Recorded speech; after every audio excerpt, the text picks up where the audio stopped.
ನೋಡಿ, ಈ ಥರ ನೆಲ್ಲಿಕಾಯಿ ರೆಸಿಪಿನ ಮಾಡ್ಕೊಂಡು ಇಟ್ಕೊಂಡ್ರೆ 1 ವರ್ಷ ಅಲ್ಲ 2 ವರ್ಷ ಆದರೂ ಕೂಡ ಕೆಡಲ್ಲ. ನಮಸ್ಕಾರ, ವೆಲ್ಕಮ್ ಬ್ಯಾಕ್ ಟು ಸ್ವರ್ಣ ಗೌರಿ ಯೂಟ್ಯೂಬ್ ಚಾನಲ್. ನನ್ನ ಚಾನಲ್ನ ಯಾರೆಲ್ಲ ಸಬ್ಸ್ಕ್ರೈಬ್ ಮಾಡ್ಕೊಂಡಿದ್ದೀರಾ ಅವ್ರಿಗೆಲ್ಲ ಧನ್ಯವಾದಗಳು. ಹಾಗೆ ಇನ್ನೂ ನನ್ನ ಚಾನಲ್ನ ಸಬ್ಸ್ಕ್ರೈಬ್ ಮಾಡ್ಕೊಂಡಿಲ್ಲ ಅಂದರೆ ಸಬ್ಸ್ಕ್ರೈಬ್ ಮಾಡ್ಕೊಳ್ಳಿ. ಇವತ್ತು ನೆಲ್ಲಿಕಾಯಿಯಿಂದ ಒಂದು ಸ್ವೀಟ್ ಉಪ್ಪಿನಕಾಯಿ ಅಂತಲೇ ಹೇಳ್ಬೋದು, ಆ ರೆಸಿಪಿನ ಶೇರ್ ಮಾಡ್ತಾ ಇದ್ದೀನಿ. ನಿಮಗೆ ಇದು 1 ವರ್ಷ ಅಲ್ಲ 2 ವರ್ಷ ಕೂಡ ಇಟ್ಟರೂ ಏನೂ ಕೆಡೋದಿಲ್ಲ. ಬನ್ನಿ ಹೇಗೆ ಮಾಡೋದು ಅಂತ ನೋಡೋಣ. ಒಂದು 2 kg ಆಗೋಷ್ಟು ನೆಲ್ಲಿಕಾಯಿ ಇದೆ. ಇದರಲ್ಲಿ ಚೆನ್ನಾಗಿಲ್ಲದೆ ಇರೋದನ್ನು ತೆಗೆದು ಬರೀ ಚೆನ್ನಾಗಿರೋದನ್ನು ಮಾತ್ರ ತಗೊಂಡು ಒಂದು 2-3 ಸರಿ ನೀಟಾಗಿ ನೀರಲ್ಲಿ ವಾಶ್ ಮಾಡಿ ತೊಳ್ಕೊಂಡು ಇಟ್ಕೊಂಡಿದ್ದೀನಿ. ನಾನು ಇದನ್ನು ನೆಲ್ಲಿಕಾಯಿನ ಒಂದು ಪಾತ್ರೆ ತೊಗೊಂಡಿದ್ದೀನಿ. ದೊಡ್ಡದಾಗಿರೋ ಪಾತ್ರೆನೇ ತಗೊಳ್ಳಿ. ಅದಕ್ಕೆ ಅರ್ಧ ಆಗೋಷ್ಟು ನೀರನ್ನು ಹಾಕಿದ್ದೀನಿ. ಮೇಲ್ಗಡೆ ಈ ಥರ ಜಾಲರಿ ಇರೋದನ್ನು ಇಟ್ಟಿದ್ದೀನಿ. ಇದನ್ನು ಯಾಕಂದರೆ ಹಬೆಯಲ್ಲೇ ಬೇಯಿಸಬೇಕು. ಇವಾಗ ನಾನು ಈ ನೆಲ್ಲಿಕಾಯಿನೆಲ್ಲ ಅದ್ರ ಮೇಲ್ಗಡೆ ಹಾಕೋತಾ ಇದ್ದೀನಿ.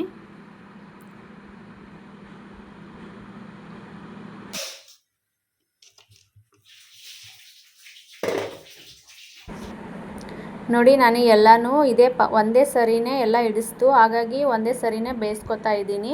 ನಿಮ್ಮ ಹತ್ರ ಪಾತ್ರೆ ಏನಾದರೂ ಚಿಕ್ಕದಾಗಿದ್ದರೆ ನೀವು 2 ಸರಿ ಇದನ್ನು ಬೇಯಿಸ್ಕೋಬೇಕಾಗುತ್ತೆ. ಇವಾಗ ಗ್ಯಾಸ್ನ ಹೈ ಫ್ಲೇಮಲ್ಲಿಟ್ಟು ಮೇಲ್ಗಡೆ ಈ ಥರ ಒಂದು ಪಾತ್ರೆನ ಮುಚ್ಚಿ ಒಂದು 10 ನಿಮಿಷನಾದರೂ ಬೇಯಿಸ್ಕೋಬೇಕು. ಇದನ್ನು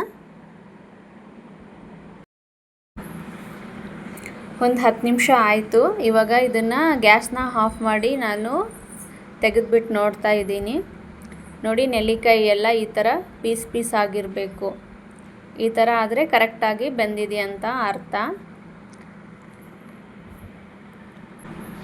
10 ನಿಮಿಷ ಆದರೂ ಕೂಡ ಈ ಥರ ಪೀಸ್ ಥರ ಕಾಣ್ತಾ ಇಲ್ಲ ಅಂದರೆ ನೀವು ಮತ್ತೆ ಇನ್ನೊಂದು 5 ನಿಮಿಷ ಕೂಡ ಬೇಯಿಸ್ಕೋಬೋದು.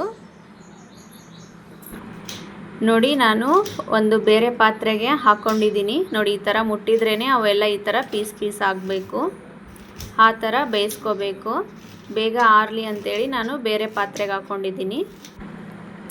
ನೋಡಿ, ಇದು ಪೂರ್ತಿ ತಣ್ಣಗಾದ್ಮೇಲೆ ಈ ಥರ ಪೀಸ್ ಮಾಡ್ಕೋಬೇಕು. ನಿಮಗೆ ನಾನು ಈ ಥರ ಒಂದರಲ್ಲೇ ಒಂದು 5 ಪೀಸ್ನ ಮಾಡ್ಕೋತಾ ಇದ್ದೀನಿ. ನಿಮಗೆ ಚಿಕ್ಕದಾಗಿ ಬೇಕಂದರೆ ನೀವು ಇದನ್ನು ಇನ್ನೂ ಸ್ವಲ್ಪ ಚಿಕ್ಕದಾಗಿ ಕಟ್ ಮಾಡ್ಕೋಬೋದು.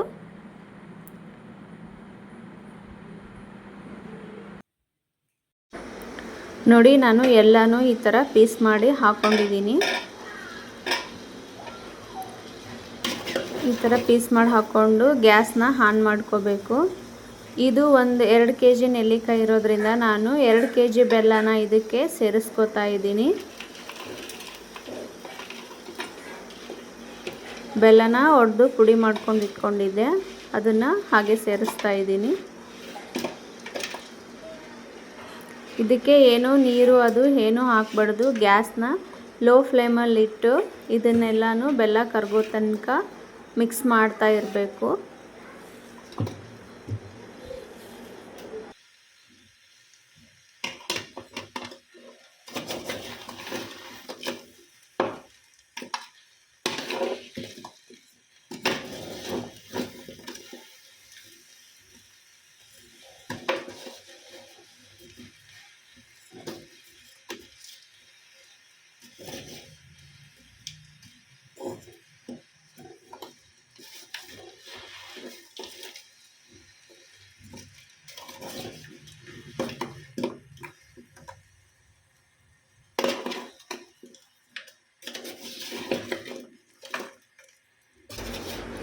ಈ ಥರ ಒಂದು 5 ನಿಮಿಷ ತಿರುವಿದ ಮೇಲೆ ಈ ಥರ ಎಲ್ಲ ನೀರು ಬಿಡುತ್ತೆ ಅದು ನೆಲ್ಲಿಕಾಯಿ.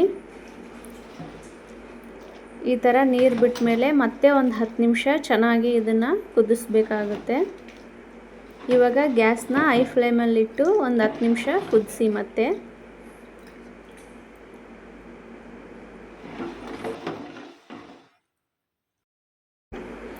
ನೋಡಿ, ಒಂದು 10 ನಿಮಿಷ ಕುದಿಸಿದ ಮೇಲೆ ನೆಲ್ಲಿಕಾಯಿ ಕಲರೆಲ್ಲ ಚೇಂಜ್ ಆಗುತ್ತೆ.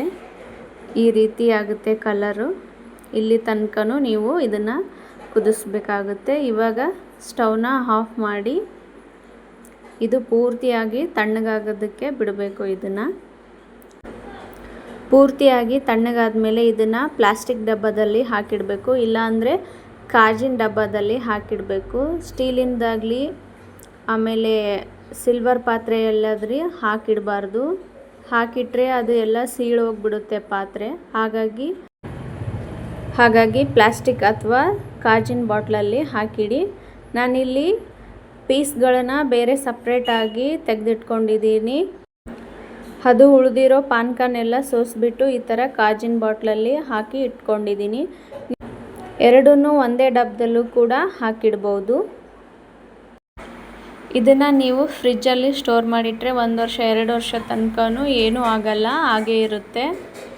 ಇದನ್ನು ನೀವು ಹೊರಗಡೆ ಇಡ್ತೀನಿ ಅಂದರೆ ಇದಕ್ಕೆ ನೀವು ಸಪ್ರೇಟಾಗಿ ಸ್ಪೂನ್ನ ಇಟ್ಟಿರಬೇಕು. ಬೇರೆ ನೀರಿರೋದಾಗಲಿ ಯಾವುದೇ ಥರ ಸ್ಪೂನನ್ನು ಇದಕ್ಕೆ ಇಡಬಾರ್ದು. ಹೊರಗಡೆ ಇಟ್ಟರೆ ಒಂದು 6 ತಿಂಗಳ ತನಕನೂ ಏನೂ ಆಗಲ್ಲ, ಚೆನ್ನಾಗಿರುತ್ತೆ. ಬೆಳಗ್ಗೆ ಖಾಲಿ ಹೊಟ್ಟೆಯಲ್ಲಿ ಇದನ್ನು ತಿನ್ನೋದ್ರಿಂದ ನಮ್ಮ ದೇಹಕ್ಕೆ ತುಂಬಾ ಉಪಯೋಗಗಳಿದೆ. ಇದನ್ನು ಈ ಥರ ಮಾಡದೆ ಕೂಡ ಇನ್ನೊಂದು ಡ್ರೈ ಆಗಿ ಕೂಡ ನಾನು ಮಾಡ್ತೀನಿ. ಅದನ್ನು ನೆಕ್ಸ್ಟ್ ವಿಡಿಯೋದಲ್ಲಿ ಅಪ್ಲೋಡ್ ಮಾಡ್ತೀನಿ, ಅದನ್ನು ಯಾವ ರೀತಿ ಮಾಡೋದು ಅಂತ. ನನ್ನ ಚಾನಲ್ನ ಇನ್ನೂ ಹೊಸದಾಗಿ ಯಾರಾದರೂ ನೋಡ್ತಾ ಇದ್ದರೆ ಸಬ್ಸ್ಕ್ರೈಬ್ ಮಾಡ್ಕೊಳ್ಳಿ. ಮತ್ತೆ ನೆಕ್ಸ್ಟ್ ವಿಡಿಯೋದಲ್ಲಿ ಸಿಗ್ತೀನಿ.